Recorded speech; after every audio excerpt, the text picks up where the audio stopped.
Snyder with the Alaska Legislative Digest, and welcome to Capitol News. And we're here today with Representative Liz Snyder, newly elected state rep in District 27 in East Anchorage. So welcome, Liz. Welcome to Capitol News. Thanks, Tim. It's great to be here talking with you. I think what I'd like to do, Liz, to start out is just describe your district, where it is, a little bit about the demographics, the boundaries of it. Yeah, I am over in East Anchorage, as you said, District 27, and our part of East Anchorage, we're bordered by DeBar up north. You can follow Baxter/Beaver along Cheney Lake, hit Tudor Road, take the curve into Muldoon and finish the loop. And of course, we've got our tail up in Stuckagain Heights as well. And Liz, as I understand, you taught at UAA for a while. I did until very recently, and taking this new job. It's been there about 11 years. We have a master public health program there. So I found myself teaching everything from epidemiology to biostats to research tools and methods. It's been a great experience, wonderful students and great folks to work with. Well, talk to me about food security. So most faculty members in a university have a focus areas that they teach in, they conduct research, work with the community on projects on. And for me, I've gotten to work across Alaska on issues of food security, food access, local food business development, hunger issues, those types of things. So the short of it, strengthening Alaska's food systems and becoming more self-sufficient. But this is of interest to a lot of us, our experience of the last year with the pandemic and being at the end of a long supply line from the Pacific Northwest.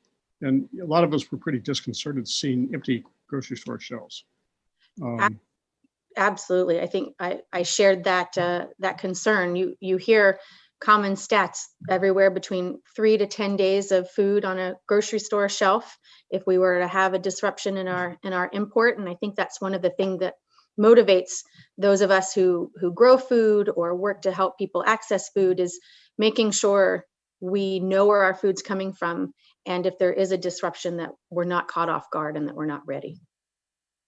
Liz, in the legislature, do you think you'd like to work on issues related to that? I do. It's, of course, every legislator needs to be thoughtful in how you merge your individual interests with the needs and the interests of your district. So keeping those in mind as well. But I think we can all agree that strong food systems in Alaska is a good thing. And I will spend part of my time addressing that in the legislature. Absolutely. Yeah, there's a lot of interest last summer in gardening, and I guess the farmers markets did great business, and they did. It was really good. It was really good to see so many people eating fresh food. Absolutely. The farmers say they had a wonderful year because, as you said, folks recognized the importance of locally sourced food, and hopefully we can continue see that be a positive outcome, that appreciation stays and they can continue and grow their operations. Yeah. Liz, can you talk a little bit about your other background, where you're from, where you're from? Yeah, I'm originally from down south in Florida. I have family all over the southern U.S. and my husband will tell you it's not the South, but he's from Texas. Well, that's sort of down that way. It's down that general direction, yes. Yeah. What does he do? I'm just curious. He works in fisheries, so it's a great place to be. Yeah. I think with your background and working at UAA, this would have been. Of course, you're not teaching there now, but it's interesting for me to watch the role that UAA has played in helping Alaskans deal with this pandemic. I mean, I've been very impressed with the epidemiology people there, and but do you see that there's more that UAA can do in this area, growing, it's strengthening its Absolutely. I think the wide variety of educational programming, the more we can have, the more opportunities we can provide Alaskans, the better, whether we're talking about university or technical training or whatever the needs of both our business industry and Alaskans need. Of course, I'm most familiar with the university setting, and any university really should be an economic engine to the city or the community in which it's situated. And I think we can do a lot more to make sure that the UA system does that. It has so much to offer. We provide research that informs the decisions of the legislature, I had the great fortune and opportunity to work with a variety of faculty members during the pandemic, in fact, conducting research and making communication recommendations to local and state leadership on how to best handle the challenges that we've met over the past several months. And I think that just highlights what a fantastic resource the university can be, both the faculty as well as the staff and the students. Yeah, I was most impressed recently to learn that despite the difficulties that we've gone through with the pandemic, to see the enrollment climbing for the first time at UA.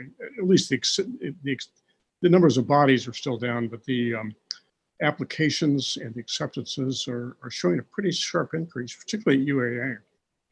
And to be fair, I've not, I do need to see kind of what our most recent numbers are, but I can tell you, I am very much aware that our administration there is very much focused on continuing to increase enrollment, to continue to attract students who want to come, and to put the resources in place to help them graduate in a timely fashion, and make sure we're offering the programs that will produce graduates that help Alaska continue to grow and build our economy. I know that's a driving factor. It's one of the things that permeates the conversation these days at the university. Well, I must say also, I had the privilege of teaching myself, for a couple of years in the journalism department. So I've got a kind of a working knowledge with UAA, and I've come to appreciate its strengths. I agree with you on that front, Tim. It's a fantastic resource, all of our campuses across the state. Yeah. Well, thank you for joining us today. And I hope we can continue to talk and talk more about food security next time. I'll look forward to it. Thanks so much, Tim. Yeah, thank you.